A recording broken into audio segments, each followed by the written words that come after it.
प्रधान Baraghat Kuldeep Tanda, master राजकुमार प्रवक्ता बाराघाट, समस्त committee और चौधरी अभय चौटाला जी, किसान नेता भाई रवि आजाद जी और राकेश शोरण, सतवीर जी और पूर्व एसपी राजमोर विकास सीसर जी, पूर्व सरपंच बलराज खेड़ी और रणवीर रोहान जी और जितने भी समस्त मेरे किसान भाई आए हुए हैं, मेरी चाची ताई आई हुई है, सभी को किसान की बेटी पूनम पंडित का विनम्र राम राम।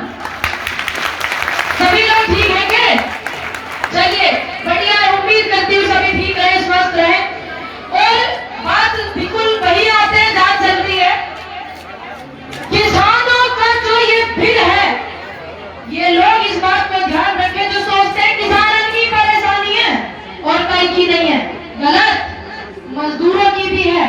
और जो मिडिल परिवार के व्यक्ति हैं उनकी ज्यादा ध्यान रखें, यह बात है, उनकी तो हद से ज्यादा। ये किसान है, अपने लिए तो 2-4 बीघे बो के जॉब का दस लेंगे अपनी खातर, लेकिन थारी इसको भी ज्यादा आप बताने वाली है। फॉर एग्जाम्पल, जब बहुत ज्यादा स्टॉक हो जाएगा प्राइवेट लिमिटेड सेक्टर में, हो जाएगा, जवाब नहीं देते, क्या बात हो गई? ठीक ठाक हो सर? जब हो जाएगा ज्यादा स्टॉक तो सरकार के पास तो पावर ही नहीं रहेगी।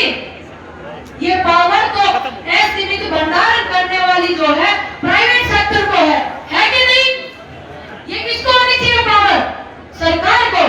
अब जब सरकार को नहीं होगी, जो राशन डीलर के बाहर दुकान लगा हुए हैं और जो मजदूर भाई जिनके पास भूमि नहीं है उनको मिलता है अनाज, वो भी नहीं मिलेगा, ध्यान रखें। और इतनी महंगी महंगी फसल एक भाई को दे दी कच्ची फसल, सब्जी फल एक ने दे दिया पक्की फसल, गेहूं चावल अनाज आदि समझते हैं कच्ची फसल पक्की फसल सारे किसान है। तो तारा क्या होगा जो ठेले पे सब्जी बेचे जाता है?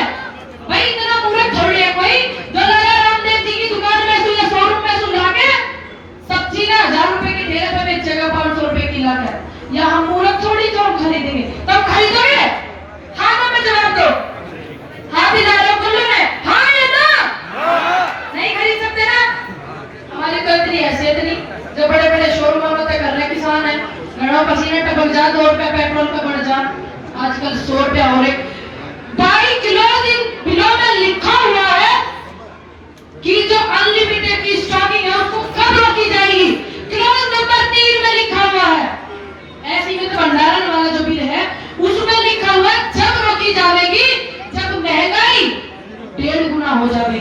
मैंने नहीं लिखा, उन बिलन में लिखा हुआ। और जो हमें ज्ञान बांटते हैं सरकार के नुमाइंदे, जो अंधभक्त गढ़े ज्यादा हो रहे, मेरे पास ऐसा कोई इंजेक्शन अभी नहीं है ज्ञान का जो मैं उनके लगा दूं, तो वो उसको पढ़ने में जो भी उनकी सरकार ले गई, माननीय मोदी जी ने जो फैसला लिया है उसमें लिखा हुआ, जब आके हमको ज्ञान बांटे, और खास करके वो व्यक्ति हमें ज्ञान ना बांटे जिनके यहाँ 52 साल तक हमारे देश का तिरंगा नहीं लहराया था, है कि नहीं?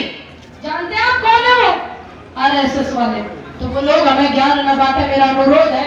और सबसे ज्यादा रिक्वेस्ट मेरी युवाओं से, भैया हरियाणा का पूरा भारत का जो खून है ना युवाओं का, जोशीला है, गर्म है, मानने हम, लेकिन जो बड़े बुजुर्ग आप आशीर्वाद दे रहे हैं उनकी दिशा पे चलना। 95 दिन ऐसे ही पूरे नहीं हुए, इन्होंने तो पूरी की पूरी हरकत इस तरीके से बना ली कि आंदोलन बदनाम हो जाए, लेकिन एक परमात्मा भी साथ में बैठा हुआ है।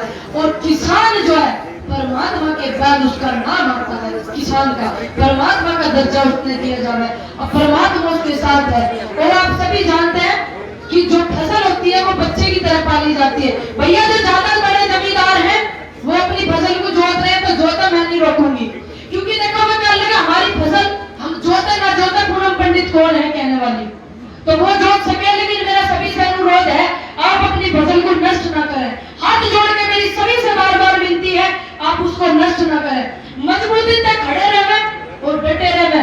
और जो नारी शक्ति है बहुत मिल रही है देखने के लिए और बड़ा अच्छा लग रहा है मुझे आके यहाँ पे, लेकिन मेरा एक अनुरोध भी है महिलाओं से और उनके परिवार से, समस्त भारत से, कि आप नारी को बोलने के लिए बोलिए, आवाज सच की होनी चाहिए। किसानों का मुद्दा चल रहा है, सबको बोलना चाहिए।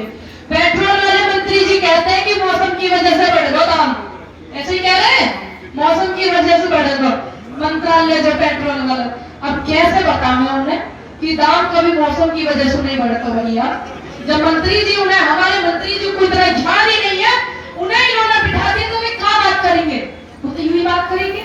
तो कृपया करके मेरा अनुरोध है, विपक्ष वाले भी अगर मेरी बात सुन रहे हैं कि ध्यान से लेगा मंत्री संतरी अपने ज्यादा इन्होंने हास्य कभी बना दिया। कपिल शर्मा से बढ़िया सोच चला हुआ इनके प्रवक्ता, हम मानते हैं कपिल शर्मा से बढ़िया कॉमेडियन है पात्रा साहब भी और मंत्री जी भी, और भी बहुत सारे प्रवक्ता हैं जो हास्य की बात करते हैं, ज्ञान की बात नहीं करते।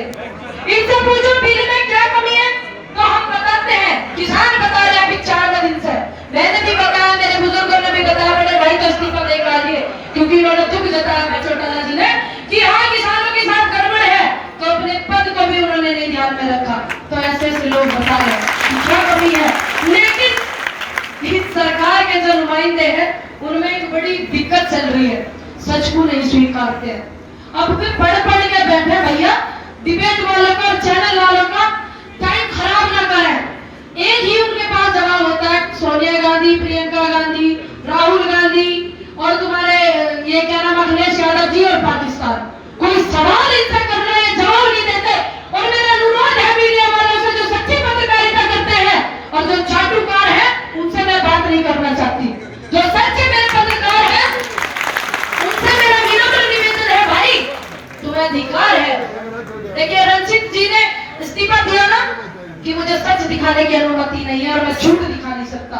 अनुरोध है वे जो उनके प्रवक्ता है ना, जो चटोरे दलाल कहते हैं जिन्हें, तलवे चाटने वाले जो है सरकार के नुमाइंदे, उनके आगे ये सिस्टम ला के लगा दो और पूछो फायदे बता, पता चल जाएगा ज्ञान कितना है और आह्वान कितना है कि नहीं। भाई पता तो होना चाहिए, जब ऐसी बैठ के मंत्री जी बन के पता होना चाहिए कि अदरक जड़ पर लगे करे या फिर पेड़ पर लगे करे। पता होना चाहिए कि पुदीना पानी में होए करे या रेत में होए करे। भाई सबके टेस्ट होने जरूरी है। और मैं सभी से एक रिक्वेस्ट करूंगी कि जो हमारा मोर्चा मंच है, ये मेरे निजी विचार है, मुझे पता नहीं कि ये गलत है या सही है, तो मैं अपनी बात उनके सामने भी रखूंगी। मोर्चा मंच के हमारे बड़े भाई आए हुए हैं ये, तो मैं इनको भी ये बात साझा करूंगी। और मोर्चा मंच के जितने भी हमारे किसान बड़े बड़े नेता हैं, देखिए हमने आंदोलन को चलाने के लिए और बिल रद्द करवाने के लिए बहुत से काम किए हैं इसी पीरियड में। करेंगे ना करें, ट्रैक्टर रैली भी हुई है। तो मुझे पता नहीं मुझे ज्ञान का कितना अभाव है, उम्र कम है, कोई गलती हो जाए तो मुझे सभी माफ कर देना, क्षमा कर देना। लेकिन आंदोलन का एक अहम हिस्सा भी बचा हुआ है, अनशन। क्यों ना हमारे बड़े नेता अनशन के लिए कहें तो हम उनके साथ बैठेंगे। मैं पूनम पंडित उनके साथ बैठूंगी। क्या आप भी बैठेंगे? हाँ या ना? बैठेंगे ना सारे? मैं अनुरोध करूंगी और मंच के सामने ये प्रस्ताव भी रखूंगी। फिर अगर वो मुझे जैसी अनुमति देंगे कि बच्चे ये करना है या इस दिशा में करना है, तो मैं उनके आदेश को सर्वोत्तम मानूंगी और उनकी बात को बिल्कुल मानूंगी। अगर वो कहेंगे नहीं बच्चे आपका निर्णय गलत है तो कोई बात नहीं, मैं अपनी भूल समझ के मुझे माफ कर दीजिएगा। बाकी जो सहयोग करेंगे, देखिए अगर मैं पूनम पंडित अकेली अनशन पे बैठ जाऊं ना, तो जो मेरे तलवे चाटने वाले मीडिया वाले फटसू पहुंचेंगे और कहेंगे पूनम पंडित को तो फेम चाहिए, फेम या हमारा बैटरी है, यूं भी तो गड़बड़ है। और मेरे जैसे बच्चे को तो सारी चीज ध्यान में रखनी पड़ रही है। अगर इस चीज की भी हमें जरूरत पड़ेगी, मैं अपनी बात साझा करूंगी अपने अपने बड़े नेताओं से, किसान मोर्चा मंच के सभी जितने भी नेता हैं हमारे, सारी कमेटी से। तो मैं संघ की भी जरूरत पड़ी तो करेंगे ना, करेंगे। आप सहयोग है इस बात से, अपने विचार सभी दीजिएगा। बहुत बड़े बड़े प्रवक्ता आए हुए हैं, सभी समस्त जितने भी मेरे मंच पे भाई और मेरी माता बहनें बैठी हुई है, सभी का तहे दिल से धन्यवाद करना चाहूंगी। और एकता में सबसे बड़ा बल होता है, मेरी क्लास 2 में पढ़ा था, अपनी एकता को बरकरार रखना। और हमारा जो देश है ये हिंदुस्तान, ये गुलदस्ता है कि नहीं? ये धर्म जात में जो बांटने वाले लोग थे यहाँ फेल हो गए, क्योंकि ये किसानों का आंदोलन चल रहा, जन आंदोलन चल रहा, किसी एक धर्म का आंदोलन नहीं है।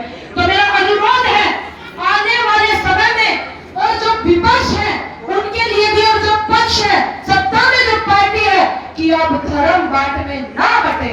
अनुरोध है मेरा हाथ जोड़ करके, भारत एक गुलदस्ता है, उसमें सब सभी फूल होते हैं, तो उसको सहज के रखे। अगर कोई एक फूल नहीं होता तो वो गुलदस्ता अनकम्प्लीट है, पूर्ण सक्षम नहीं है ना। तो मेरा अनुरोध है कि ये लोग ऐसी ऐसी गड़बड़े कर रहे हैं जिससे हमारा आंदोलन कमजोर पड़ जाए। तो हमने कमजोर नहीं होना।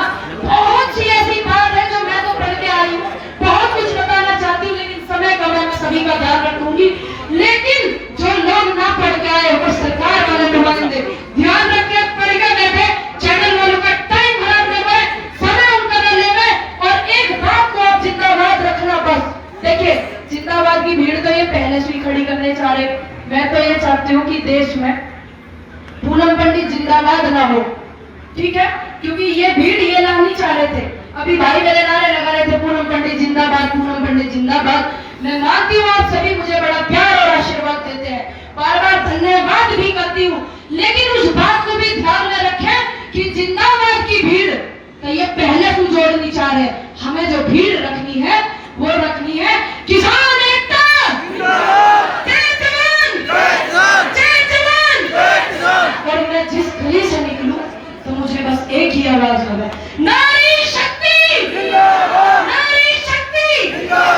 मैं ये नहीं चाहती कि मेरे आने पे कोई पूनम पंडित जिंदाबाद करेगा। किसी को मेरी ये बात बुरी लगी हो तो मैं क्षमा चाहती हूँ, भाई मुझे माफ कर देना। बस मैं ये चाहती हूँ मैं जिस गली से निकलूं, जय जवान जय किसान हो, नारी शक्ति जिंदाबाद हो। और हमारी जो एकता में बल है, किसान एकता जिंदाबाद हो। ध्यान रखना, आने वाली सरकारों को भी और इस सरकार को भी ये नसीहत होगी, ये कभी इस बात की भीड़ इकट्ठी करने की नहीं सोचेंगे, ये शिक्षा की भीड़ इकट्ठी करने की सोचेंगे।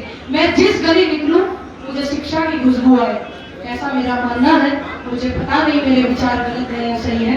तो आप सभी मेरी बात से इससे सहमत हैं कि जिंदाबाद की जो भीड़ है वो कम होनी चाहिए, है? तो एक बार जोरदार कहिए, नारी शक्ति जिंदाबाद। आवाज इतनी जोरदार लीजिए जो मेरे दिल्ली जा रहे थे पहले आवाज वहां पहुंच जा।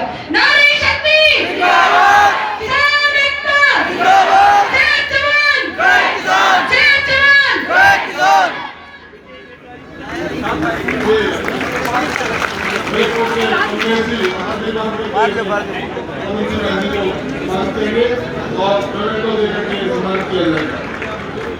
दे दो।